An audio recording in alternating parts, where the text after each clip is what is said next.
Praise lord. మీ అందరికీ దేవుడి నామమున వందనాలు. బాగున్నారా? ఉదయకాల సమయంలో దేవుడు మనతో మాట్లాడుతున్నమాట. దీనికి వాక్యాన్ని మనం ధ్యానం చేద్దాం. సామెతల గ్రంథం 14వ అధ్యాయం 26వ వచనంలో ఈ రీతిగా రాయబడతా ఉంది. యెహోవా యందు భయభక్తులు కలిగి ఉండుట బహుధైర్యమును పుట్టించును అని రాయబడి ఉంది. చాలామంది పిరికితనంతో ఉంటారు, చాలామంది భయంతో ఉంటారు, చాలామంది అధైర్యపడటం ప్రారంభిస్తూ ఉంటారు. కానీ ఒక వ్యక్తి ఎప్పుడు ధైర్యంగా మార్చబడతాడు, ఒక వ్యక్తి ఎప్పుడు ధైర్యంగా ఉండగలుగుతాడంటే దేవుని యందు భయభక్తులు కలిగి ఉన్నప్పుడు ధైర్యంగా ఉంటాడు.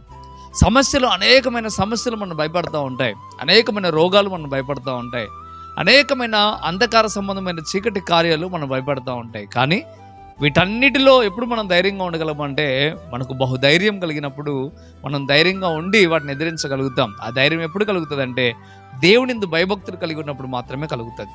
దేవుని యందు ఎవరైతే భయభక్తులు కలిగి ఉంటారో వారు నమ్మే విధానం ఎలా ఉంటుందంటే, ఈ సమస్య వచ్చిందా అయితే నాకు దేవుడు తోడుగా ఉంటాడు, ఖచ్చితంగా ఈ సమస్యలో నేను బయటకు వస్తాను, ఈ బాధల్లో ఉండి నేను బయటకు వస్తాను, దేవుడు నాకు సహాయం చేస్తాడని ఒక ధైర్యంతో బ్రతుకుతారు.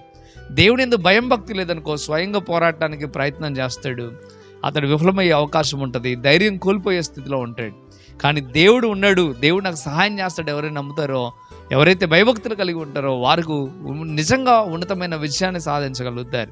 ఈ దినమున దేవుడు స్పష్టంగా మీతో మాట్లాడుతున్న మాట, నువ్వు సమస్యను చూసి భయపడి పారిపోక, సమస్యను చూసి నువ్వు కృంగిపోక, నా దేవుడు నాకు తోడుగా ఉన్నాడని మనం నమ్మాలి. దావీదు మీరు గమనించండి, యుద్ధం చేయాల్సిన పరిస్థితి వచ్చింది. ఆయన ఎటువంటి ఆయుధాలు వాడిన వ్యక్తి కాదు, కానీ ఆయన యుద్ధంలో విజయం ఎలా పొందాడంటే దేవుడే నాకు జయమిస్తాడు అని నమ్మాడు కనుక ఆయన పోరాడగలిగి నిలబడగలిగాడు. అందుకే ఆయన విజయం సాధించాడు. నీకు కూడా సమస్యలు ఎదురవుతూ ఉన్నాయి, కష్టాలు ఎదురవుతూ ఉన్నాయి, ఇబ్బందులు ఎదురవుతూ ఉన్నాయి. వాటన్నిటిలో నువ్వు విజయం పొందాలంటే నీకు బహుధైర్యం అవసరం. బహుధైర్యం నీకు కావాలంటే నువ్వు దేవుని యందు భయభక్తులు కలిగి ఉండాలి. బైబిల్లో ఎంతోమంది భయభక్తులు కలిగిన వారు చాలా ధైర్యంగా వారికి వచ్చిన సమస్యలను ఎదుర్కోవడం మనం చూసాం. ప్రియమైన బిడ్డలారా, మీరు కూడా విశ్వాసంతో నమ్మకంతో ఉండండి, భయభక్తులు కలిగి ఉండండి. దేవుడు తప్పక మీకు సహాయం చేస్తాడు, మీకు ధైర్యం కలుగు చేస్తాడు, ఉన్నతమైన స్థితికి మీరు మార్చబడతారు. దేవుడు ఈ మాట దీవించి ఆస్వాదించును గాక. ఆమేన్. మీ కొరకు ప్రార్థన చేస్తాను, ప్రార్థనలోకి భావించండి.